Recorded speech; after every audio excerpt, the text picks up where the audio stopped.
Waziri wa Nchi, Ofisi ya Makamu wa Pili wa Rais, Sera, Uratibu na Baraza la Wawakilishi, Mheshimiwa Hamza Hassan Juma ameitaka jamii kuweza kutekeleza fursa kwa watoto pamoja na kuwasimamia vyema ili kufikia kiwango kizuri cha upatikanaji wa elimu kwa watoto hao.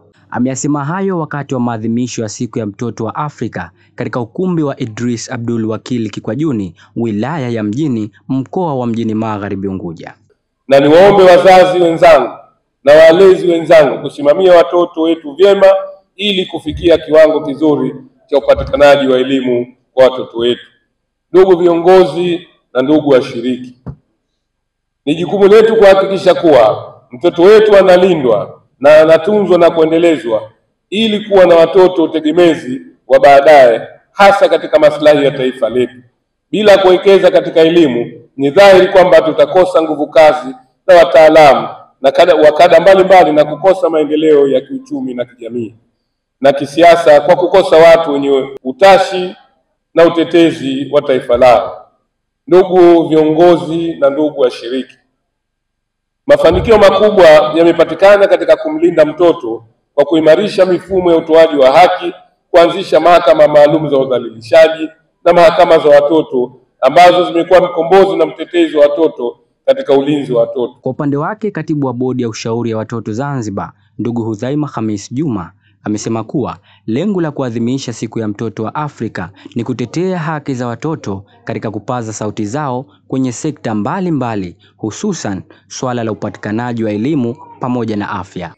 Lengo na madhumuni ya kuanzishwa kwa hii Siku ya Mtoto wa Afrika ni kuwaenzi watoto ambao walijitolea kwa ajili ya kutetea haki za watoto, kama haki ya kupata elimu na haki ya kutumia lugha ambayo wanaongelea katika mafundisho yao ya elimu. Vile vile tunafanya siku hii ya maadhimisho ya Siku ya Mtoto wa Afrika ili kuhakikisha watoto wanapata sauti zao na wanajumuika na watu kwa pamoja kwa ajili ya kujadili mambo yao mbalimbali ambayo yanawahusu. Kama tunavyojua, mtoto haruhusiki kulizungumzia lolote isipokuwa lile linalomhusu. Kwa hiyo tunapokutana hapa tunazungumzia kama budget ambazo natakiwa kuanzishwa. Sisi watoto tuna mambo yetu ambayo tunafanya. Kwa mfano elimu, lazima tutenge budget ili tupate elimu ambayo ipo bora na yenye uhakika. Afya pia tunataka budget. Kwa hiyo tunapokutana katika siku hii tunazungumzia mambo mbalimbali. Tunapigania haki yetu ya kushirikishwa, kwa sababu bila kutushirikisha sisi hamwezi kujua kipi ambacho tunahitaji. Sisi ndio wenye mahitaji. Kwa hiyo siku hii tunafanya mambo mengi na ina malengo mengi, lakini haswa ni hayo. Naye mshika fedha mstaafu wa bodi ya ushauri ya watoto Zanzibar, ndugu Idi Othman Musa, amesema kuwa ipo haja ya kuadhimisha siku hii ili kuweza kuihamasisha jamii kuifahamu vyema Siku ya Mtoto wa Afrika, ikiwa lengo ni kutambua umuhimu wa watoto hapa duniani. Ipo haja ya kuweza kuadhimisha siku kama hii kitaifa, na sisi hapa Zanzibar tunaadhimisha kwa sababu zifuatazo. Sababu ya kwanza ni kuweza kuwaenzi na kuwakumbuka watoto wenzetu wa mwaka 1976 huko Soweto waliojitolea kwa lengo la kuhakikisha kwamba watoto wanapata haki zao mbalimbali, ikiwemo kusoma, ikiwemo haki ya kuishi, haki ya malezi bora na kadhalika. Lakini sababu ya pili ya kuadhimisha siku hii ni kuweza kuhamasisha jamii kuweza kuifahamu hii siku kwa jamii kiujumla, familia na kadhalika. Lengo likiwa ni nini? Lengo likiwa wazazi, walezi na watu wote ambao wanawashughulikia na kuwalea watoto kuweza kufahamu umuhimu wa watoto katika jamii zetu na kuweza kuwapa kipaumbele, kuweza kuwatunza na kuwalea vizuri ili waje kuwa wajenzi wa taifa hili.